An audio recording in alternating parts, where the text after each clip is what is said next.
Buen día. Le agradezco al señor Pérez Flores y al señor coordinador eh, y a él, por supuesto, un fiel seguidor de hace muchos años que ha tenido la amabilidad de gestionar esta presentación. El, en 1939, al inaugurar el primer meeting de la Asociación Psicológica Americana en la costa del Pacífico, Gordon Allport resaltó la importancia que tenía considerar el marco de referencia en el quehacer psicológico. Y por marco de referencia entendía todo el contexto que tenía, que terminaba por darle significado a los acontecimientos. El contexto podía ser de distinta forma y advertía Allport del peligro que el, eh, el Estado podría representar en, en la fijación del marco de referencia del pensamiento. Y algo así ha sucedido, y había sucedido. Y había sucedido cuando se inició la guerra a las drogas, primero en una forma de convenciones comerciales, como la Convención del Opio en La Haya en 1912, y luego ratificada en Versalles, que continuó hasta ser la actual guerra a las drogas que viene dominando los medios de comunicación de hace varias décadas, constituyendo de por sí un marco de referencia. Pues bien, hablando de marcos de referencia, hablemos un poco de psiquiatría. Yo creo que desconfío, vamos a llamarle así, de la topografía psiquiátrica. Existe un territorio que es el de los trastornos nerviosos y trastornos de conciencia, es cierto, eso es indudable. Lo que yo cuestiono es que se categoricen esos fenómenos como enfermedades cuando deberían de ser lo que son, trastornos de conciencia y de conducta. Pues bien, en ese sentido los psicólogos hemos dejado de lado lo que es el mundo, entre comillas, patológico, vale decir que está a cargo de los psiquiatras.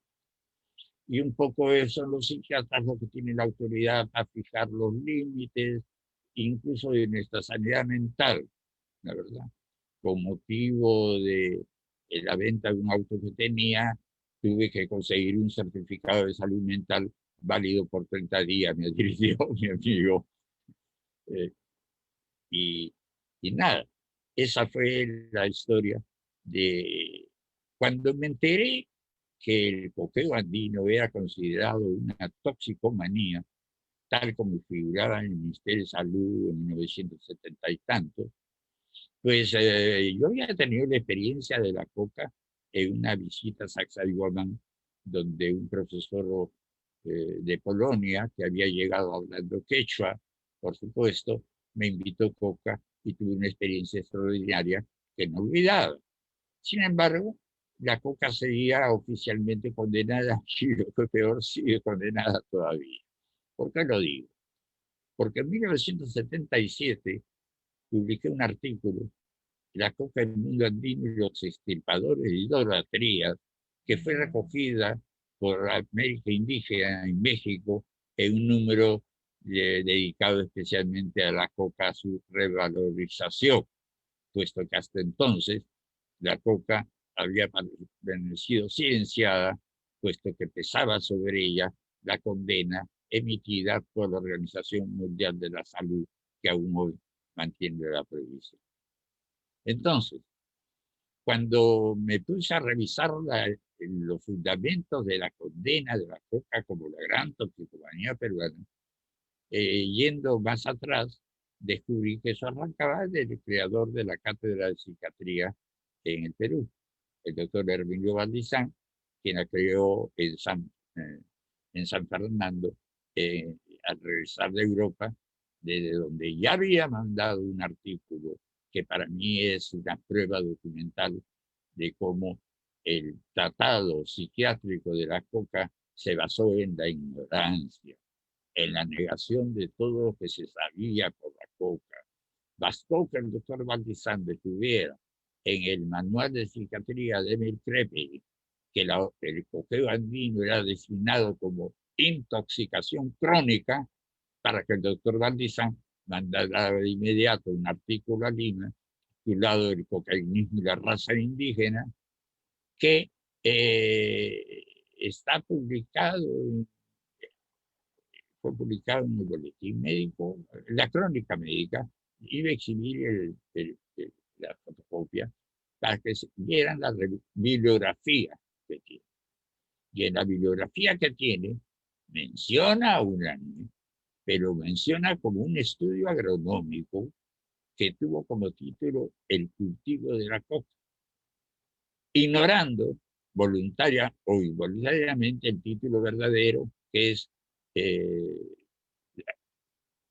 como era, ya si le de memoria lo sé muchas veces, y a veces cuando se me da disertación sobre el aspecto cultivo, comercio y virtudes de la famosa planta del Perú, nombrada coca.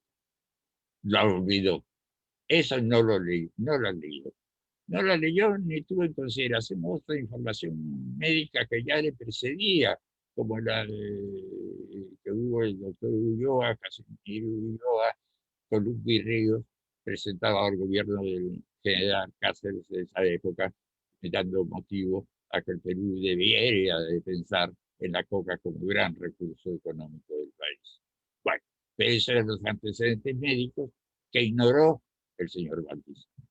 Más aún, ignoró la famosa History of Coca de Divine Plant of the Incas, la historia de la coca, la divina planta de los incas, publicado por el doctor Gordon Mortimer, norteamericano, en 1901, en el cual está toda la información médica recogida sobre la coca en el siglo XIX y que culmina con la presentación de ese libro de Mortimer, que durante más de 100 años ha permanecido en inglés nomás. Recientemente ha sido publicada por editorial Valdelomar de Huacachina y próximamente va a ser puesto en línea también para que tengan acceso a esa historia estupenda de lo que fue la coca para la medicina en el siglo XIX, tanto en Norteamérica como en Europa.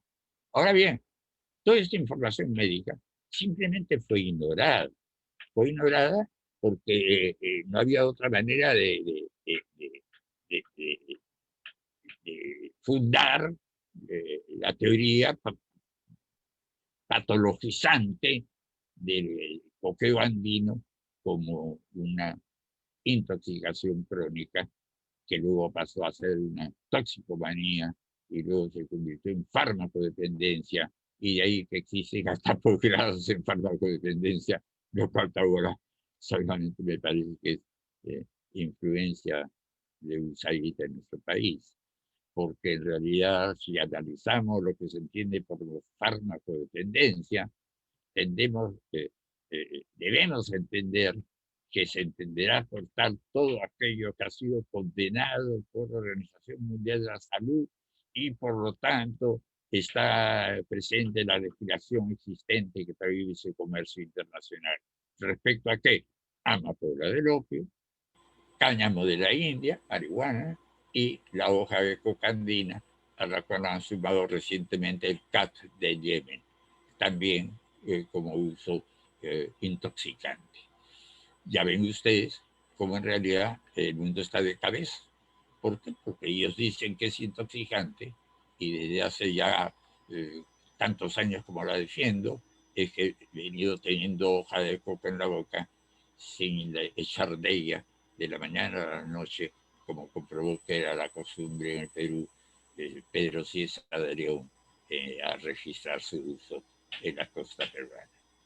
Bien, todo esto nos lleva a considerar lo que terminó siendo mi conclusión en un artículo que publiqué en Perú Indígena, 28 creo, de 1990, se llamaba Historia, Prejuicios y Versión Psiquiátrica del coqueo andino.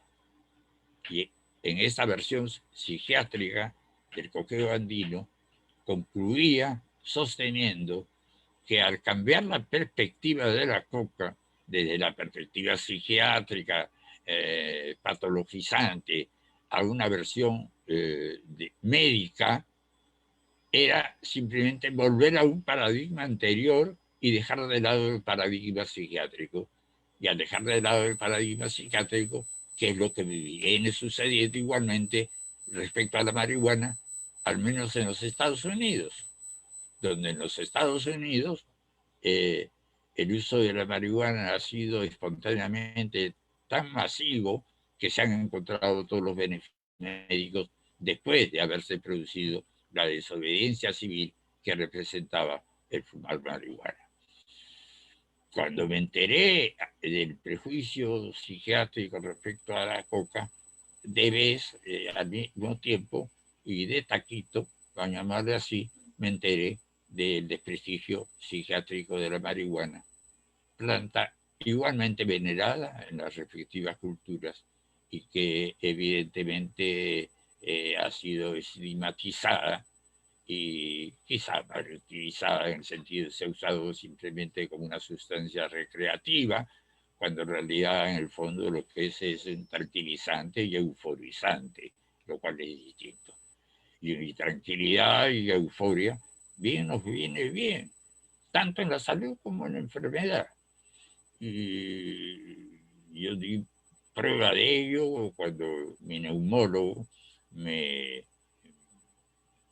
bueno, me toleró que tuviera algún auxilio de tabaco y de marihuana en el curso del día, mientras duró mi tratamiento de una tuberculosis bastante avanzada que me habían descubierto ya hace años. Y está todo eso bien, por ahora. Bien, entonces concluí, si se cambia el paradigma psiquiátrico, eso me lleva un poco más allá. Me lleva un poco más allá, porque así como hay ese paradigma de las toxicomanías, que no tiene fundamento en los estudios médicos, sino todo lo contrario, con completa ignorancia de todo lo que la medicina sostiene sobre estas plantas, y se crea toda una campaña de desprestigio, incluyendo hablar, por supuesto, de drogadictos a los que fumamos marihuana, cuando en realidad más drogadictos son los que compran regularmente las recetas psiquiátricas que le mandan a fármacos que tienen efectos secundarios que las plantas no tienen, de lo cual da testimonio la larga y sucesión de generaciones en los países de las cuales estas plantas han tenido su origen. Sí, soy defensor de las plantas. Por algo, como verán, tengo la corbata verde, porque creo que es una solución no solamente para una serie de problemas psicológicos. Yo comprendo que se puede atender al estrés de otras formas, pero una forma de atender al estrés también es tener un tabaco al lado, en lo posible un buen tabaco, chicaipi peruano, un tabaco natural, y aprovechar el poder tranquilizante del tabaco, que además esclarece el pensamiento, como ya demostró un investigador Hall en 1920 respecto al tabaco de pipa, sino que tiene virtudes también tranquilizantes que se pueden aprovechar.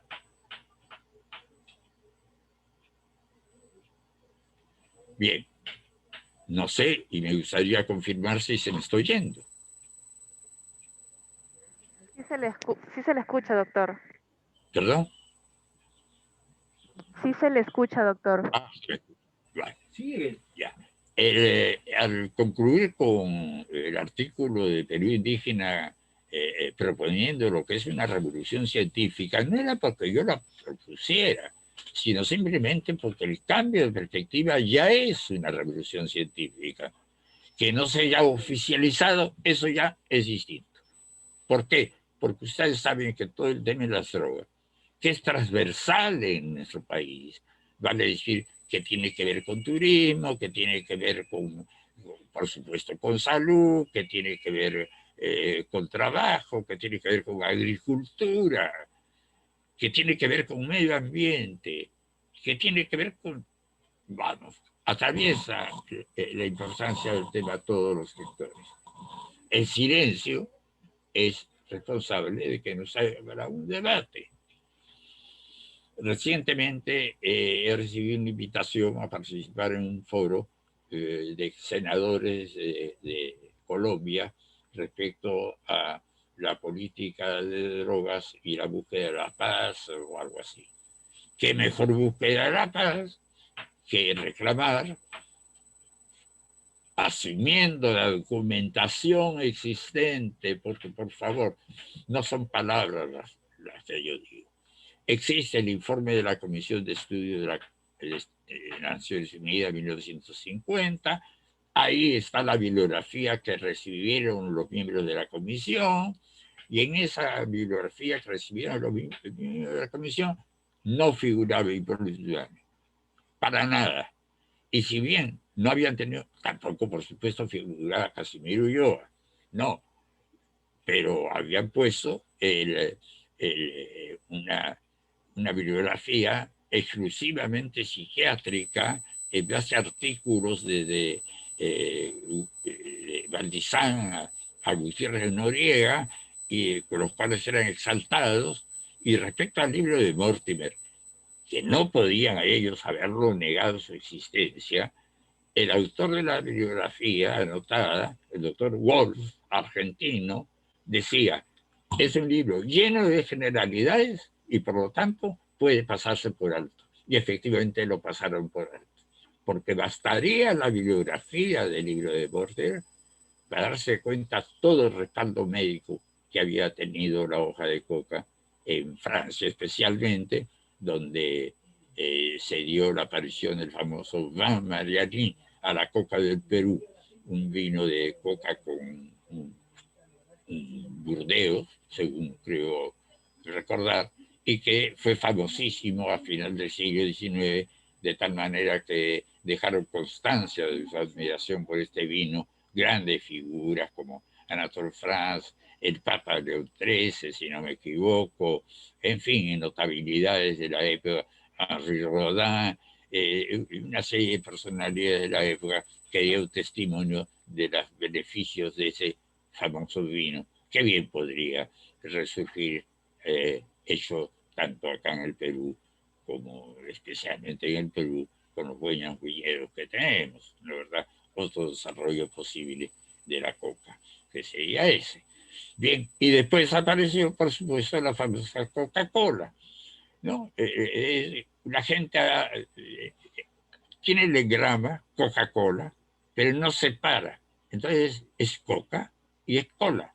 Coca de Perú y cola, que venía del África. Esa es Coca-Cola. La Coca-Cola se ha reservado el derecho de seguir comprando coca para justificar su nombre, porque según la ley americana, lo que está debe estar en el contenido también, aunque en proporciones no relacionadas con el desarrollo de la Coca-Cola en el mundo.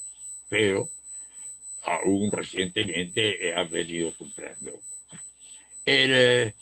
Psiquiatría y psicología. No practiqué psicología clínica, vamos a decirle así, sino cuando estuve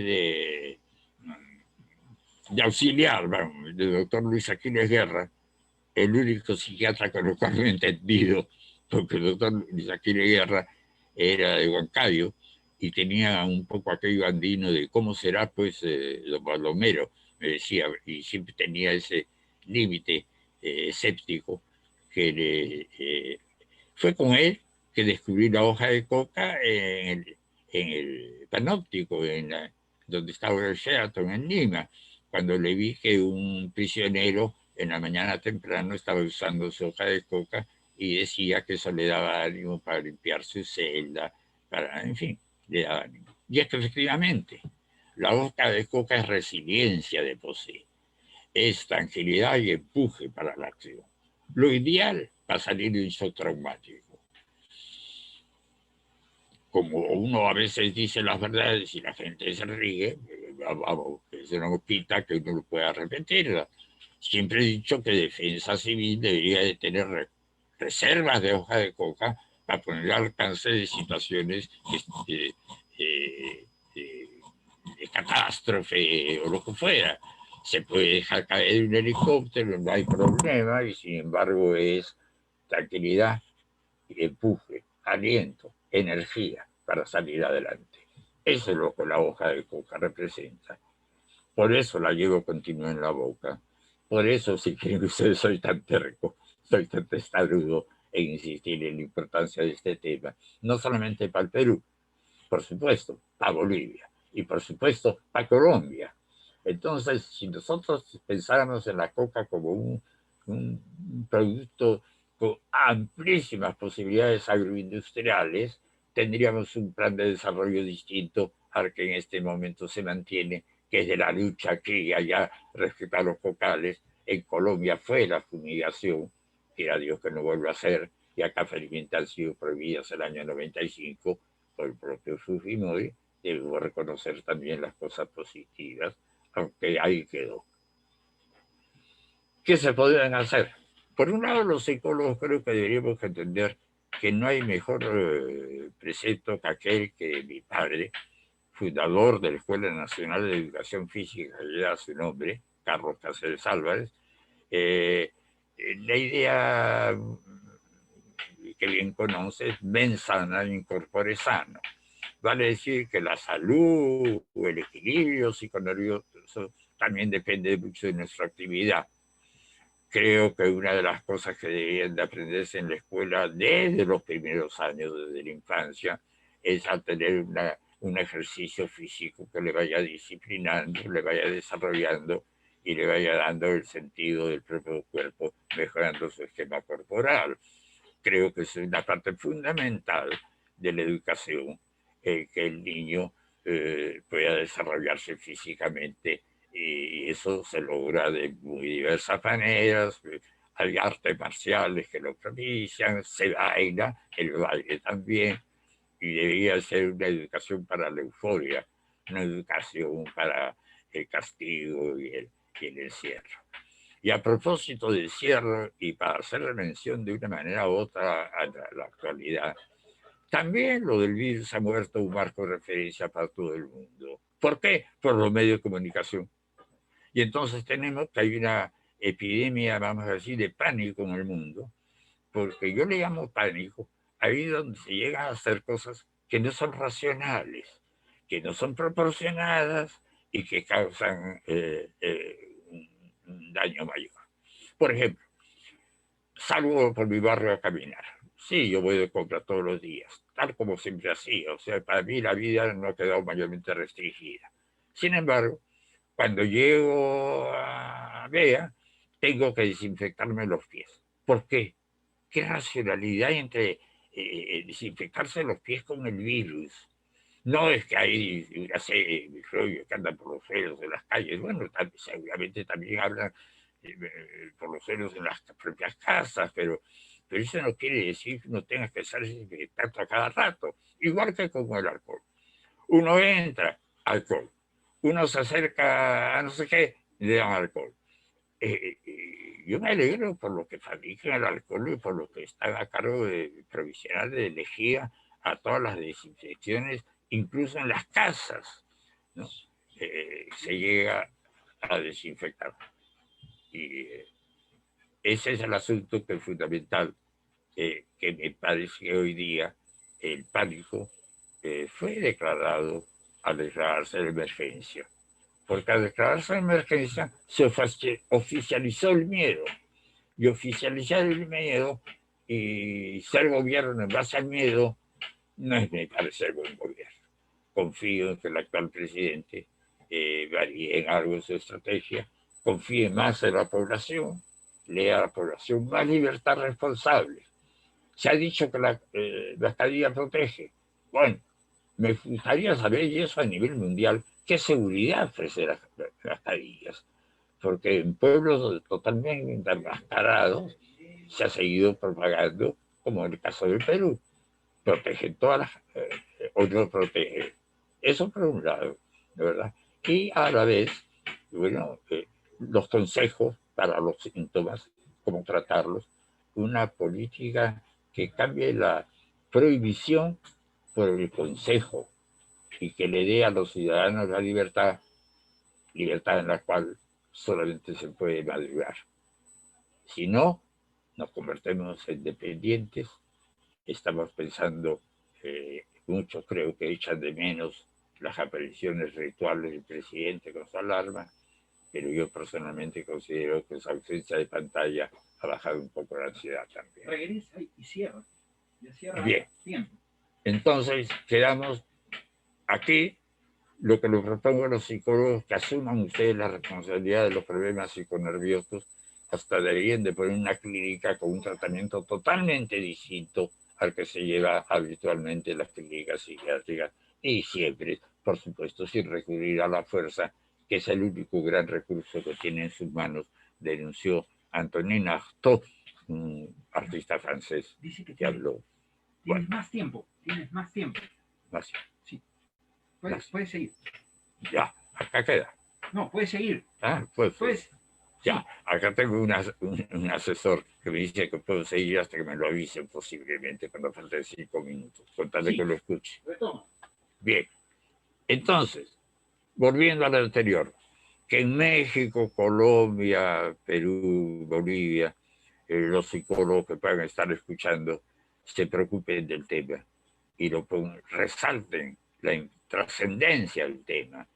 Trascendencia, por ejemplo, para salud, ¿no? ¿Cuánto tranquilizaría a mucha gente el uso de marihuana? Sí. Creo que habría la posibilidad de que fuera así.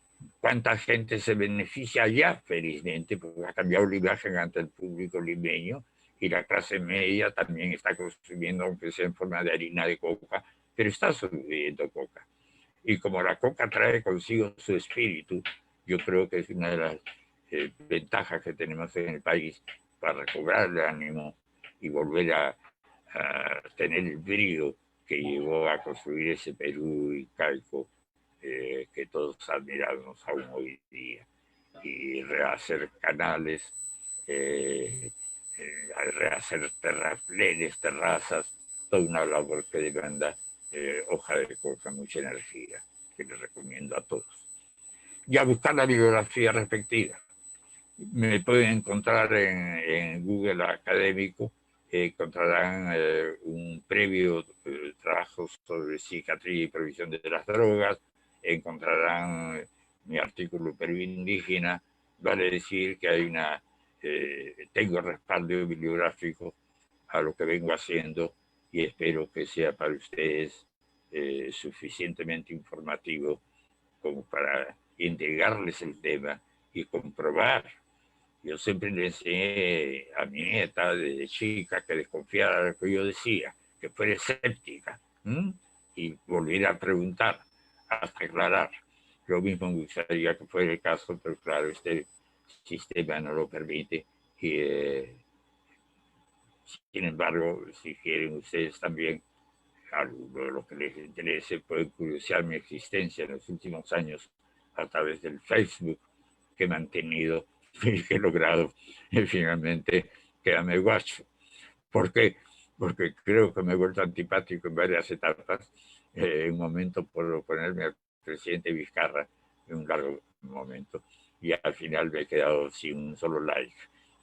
Cuando he hablado ya a favor del actual presidente. En fin, problemas de entendimiento, más desentendidos, entre un clima de temor todavía y una actitud personal que me ha bien confiada y que aunque sea de los más vulnerables, seguiré saliendo a hacer mis compras como debe ser, de acuerdo a la razón, que es el criterio que personalmente me orienta, tanto en mis usos como en la condena de algunos abusos que pudiera haber cometido en la vida, porque todos somos culpables de algo, todos nos sentimos avergonzados de algo que preferimos no revelar, por razón, porque cada uno tiene derecho a su intimidad, como tiene la mujer derecho a su propio cuerpo. Y lamento que en este momento sea un motivo de atención mundial, tanto en las muertes de feminicidios en México como también acá en el país. ¿Cómo lograr el cambio de toda la violencia que hay en el mundo? Por lo pronto, colegas, cada uno de ustedes debe lograr su propia paz. Porque cuando ustedes logran su propia paz, darán paz y se trasladan de los psicólogos como agentes de paz a través de agentes de salud, recomendándole el movimiento, el ejercicio físico en primer lugar. Yo quisiera quedarme aquí. La verdad que el reloj, pese a que lo he tenido a la mano, deben de estar por faltar unos 10 minutos, no lo sé. Y más bien me gustaría si la coordinación me hiciera alguna pregunta, porque si algo no lamento es la falta de preguntas. Cuando comenzaba la clase en las universidades decía, señores, si hay algo que no entienden, que discrepan, de inmediato levanten la mano, porque entonces se puede aclarar de qué se trata. Lo mismo me gustaría acá. Quería, por último, para finalizar, que así como nos recordó la importancia de los marcos de referencia, uno de los marcos de referencia que tenemos es el religioso, ¿no? ¿Verdad? Entonces, claro, el marco de referencia habitual en Latinoamérica es el marco de referencia cristiano. No, ¿cómo no va a serlo así? ¿No? Hay el Cristo de los Santos, hay el Cristo del Cocodado, hay el Cristo acá, bueno, un triste ejemplo, el Cristo del Morro Solar, obsequiado por Bebeleja al presidente Alan García, Cristos en todas partes y cruces, a no decir, ya en cualquier parte. Entonces vivimos en una atmósfera, en un globo cristiano. Sin embargo, recuerden que hay otros mundos existentes dentro del nuestro, ¿no? Como decía Pablo Eluard, hay muchos mundos, pero están en este. Y hay el mundo judío, hay el mundo andino, hay el mundo musulmán. De cada uno de esos mundos se ve la historia desde una perspectiva distinta. Y hay grupos, también judíos, que en esos tiempos ven señales mesiánicas y esperan que aparezca el Mesías. Claro, al respecto hay toda una discusión, hay un rabino que en YouTube sostiene que debe presentarse con una credencial escrita de defender del rey de David, en fin, tonterías, exigencias, recibe con la pata a cualquier candidato. Por eso es que nadie se presenta mayormente, aunque camuflado, alguno de ellos anda por ahí. Bien, hasta aquí, y yo preferiría, si el coordinador tuviera la amabilidad de hacerme llegar alguna pregunta o alguna aclaración para alguno de los pasajes que he mantenido, en el cual he venido denigrando, por supuesto, de esa pseudodisciplina científica que es la psiquiatría y que bien podría pasar al banquillo si los psicólogos con médicos nos hiciéramos cargo de los trastornos que ellos hasta ahora maltratan, aunque sea con sus pastillas con efectos secundarios indeseables, que ya basta para descalificarlo como un uso terapéutico, ¿no, verdad? En cambio, recurran a las plantas, aprendan de las plantas. Tengo un amigo muy dedicado al tema, que habría gustado que fuera expositor, John Edo, que ha venido trabajando no solamente las plantas como un sistema de ayuda, sino también acupuntura, en fin, una serie de técnicas que no son estrictamente médicas y que podrían manejar los psicólogos. Psicólogos a la acción y psicólogos por la coca, eso sí me gustaría escuchar. Shalom, y quedo a disposición del coordinador, porque ya a esas alturas con mi vista ni siquiera distingo cuántos minutos faltarían y no me quiero de ninguna manera exceder. Bueno, doctor, hay algunas preguntas. Una de ellas es, ¿por qué cree que en la ley de salud no se incorpora a los psicólogos? Porque estamos subevaluados, ¿no es verdad? Entonces los psiquiatras son los que están en tribunales, no sé. En realidad lo que es una revolución pacífica la que propongo de los psicólogos, en la medida posible no hacerles caso a los psiquiatras y trabajar con psicólogos y con otros terapeutas si se quiere, pero en realidad es una utopía. ¿ya? Es una utopía, ya, es real. Y es que se desprestigia la psiquiatría a nivel mundial debido a que han mantenido tanto tiempo, han sido el sustento de una legislación que ha provocado violencia y corrupción en todos los países, pero especialmente en los países productores como son los nuestros. Cuando se habla de moralización, ¿no? Y de lucha contra la corrupción, debería de verse hasta qué punto la corrupción está generada por la propia legislación. Cuando se condenó la coca en el año 78, lo dije en el artículo, pues, aumentaron los coimeros y la corrupción ha corrido a través del país y de los poderes del Estado por el narcotráfico, llamado así indebidamente, porque de narcótico no tiene la cocaína nada, sino todo lo contrario, ¿no es verdad? Pero en fin, se usa el término narcotráfico, que debería ser el contrabando ilícito de nuestra coca, en beneficio de los contactos que tienen dentro del país, se han blanqueado muchas plata, y no hablo yo del pasado, para mí el pasado no existe, existe el presente y el futuro. Y para el futuro, incluso, se habla mucho del problema penitenciario. ¿Cuántos detenidos hay por hoja de coca? Por llevar hoja de coca ilícitamente entre las valles cálidos de Cusco a la ciudad. Entonces es absurdo.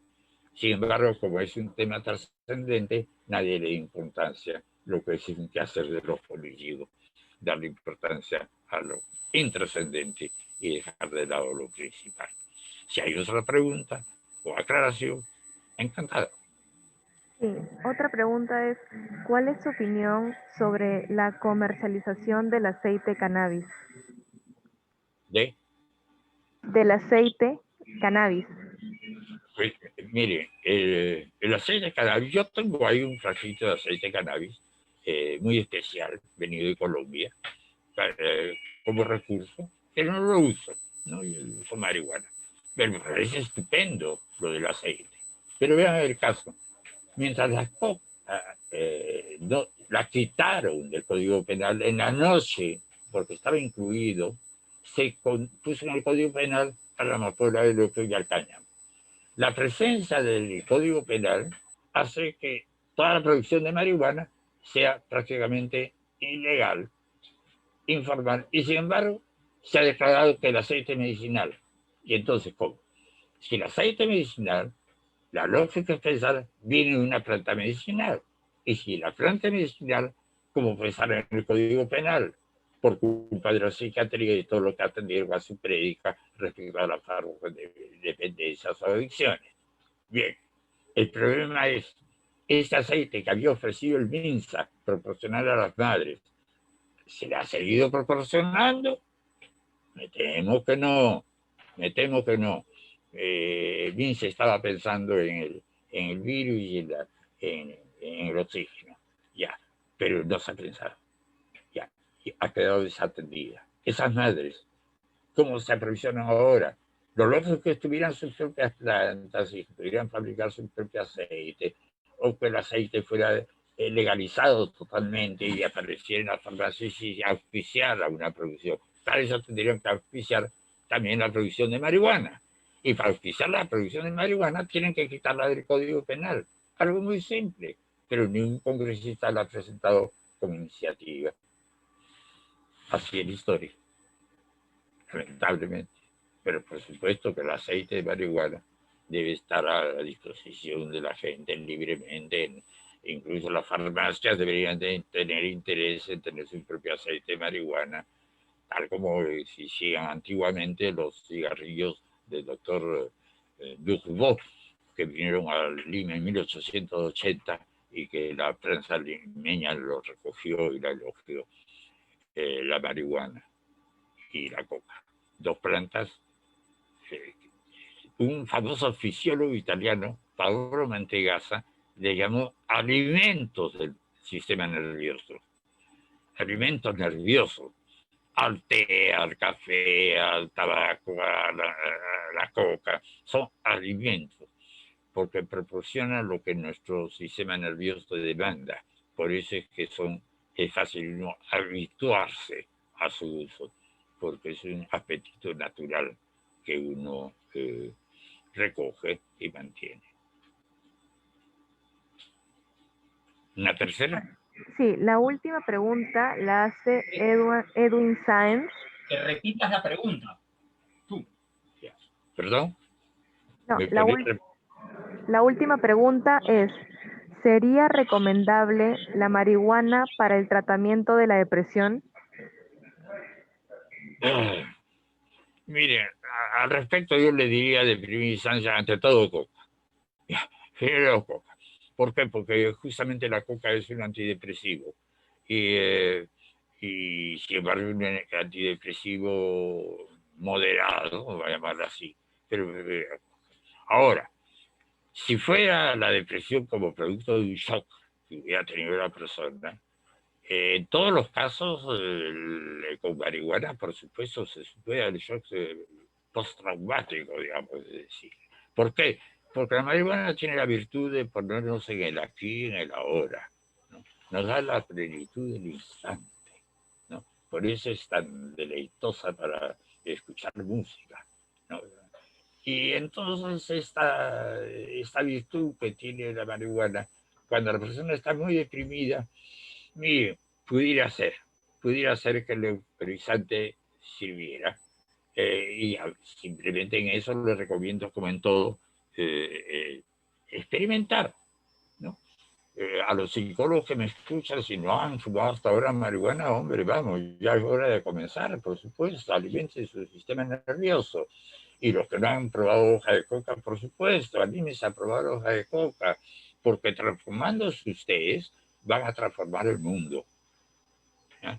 Y transformándose con esta altura que nos permite la marihuana al pensamiento. Sí, auspicio no solamente la producción, sino la agroindustria de la marihuana como una de las promesas que debería asumir como bandera esa juventud del bicentenario que no precisa las que tiene. Una cuarta, si lo hubiera, pues ya terminó el tiempo. Sí, doctor, me están preguntando si Sí, primero, un momentito. tiene... No me llame doctor, no soy doctor, ya Ah, bueno, aclaré. No sé, soy ok, licenciado o si no, magíster, máster, ok. maestro. Bueno, Magister, me están preguntando si tiene alguna red social para encontrarlo o cómo podrían encontrarlo. Ya le dije al paso, lo repito, Sí, mantengo de hace meses un Facebook a mi nombre. Y en ese Facebook a mi nombre doy cuenta de lo que he venido pensando en estos meses, tanto respecto a la marihuana, como a la coca, y como a la política y otros temas, entre los cuales eh, he salido discretamente del closet y nadie lo nota hasta ahora. Pero no del closet en el sentido sexual, ¿no? Sino que otras identidades que tengo y que solamente tal vez a través de la imagen pueden fallar ustedes qué cosa es. Sí. Cocachaski. Bueno. Cocachaski. Cocachaski, tengo una fuente en la Universidad Nacional Agraria que se llama Cocachaski, que si bien no lo mantengo al día desde hace algún tiempo, tiene material que les puede interesar. Y bueno, esas son las referencias que les podría dar.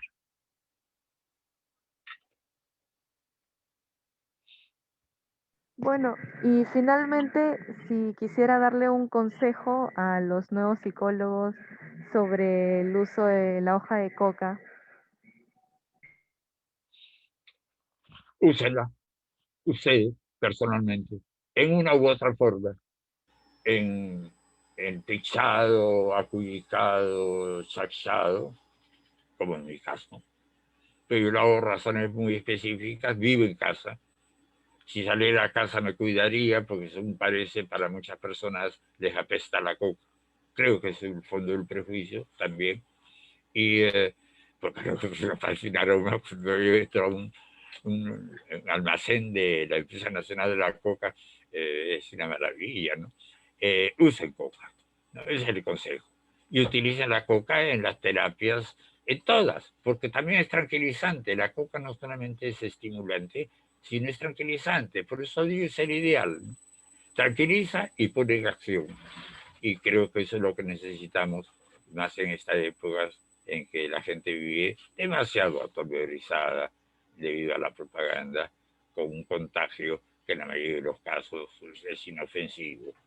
Y ya, pues, ya la gente muere de muchas cosas, ¿no? Lo que pasa es que la estadística mundial solamente sigue la estadística de muerte por el COVID-19, pero podrían seguir estadísticas de muertos por otras enfermedades y también nos asustaría un poco la idea.